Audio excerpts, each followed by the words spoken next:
ఉస్మానియా యూనివర్సిటీలో నిరుద్యోగుల ఆందోళనలు కొనసాగుతున్నాయి. డీఎస్సీ వాయిదా వేయాలంటూ అభ్యర్థులు ధర్నాలు చేపట్టారు. నిరుద్యోగ అభ్యర్థుల నిరసనలతో ఓయూ హాస్టల్స్లోని విద్యార్థులను ముందస్తుగా అరెస్టు చేశారు పోలీసులు. దీంతో పోలీసులకు వ్యతిరేకంగా నినాదాలు చేశారు అభ్యర్థులు. నిరుద్యోగుల పట్ల ప్రభుత్వం వహిస్తున్న నిర్లక్ష్య వైఖరిని వీడాలన్నారు విద్యార్థి సంఘాల నేతలు. అరెస్ట్ చేసి స్టేషన్ కి తరలించారు పోలీసులు.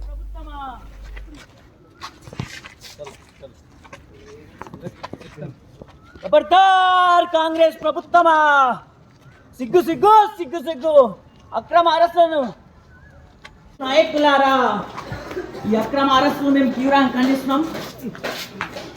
నిరుద్యోగ పక్షాన మేము ఈరోజు మాకేమైనా కావాలని అడిగినామా? ఈరోజు నిరుద్యోగులకు ఉద్యోగాలు కావాలని ఈరోజు ప్రభుత్వాన్ని నిలదీస్తుంటే ఈరోజు అక్రమ అరెస్టు చేయడం సిగ్గుచేటు.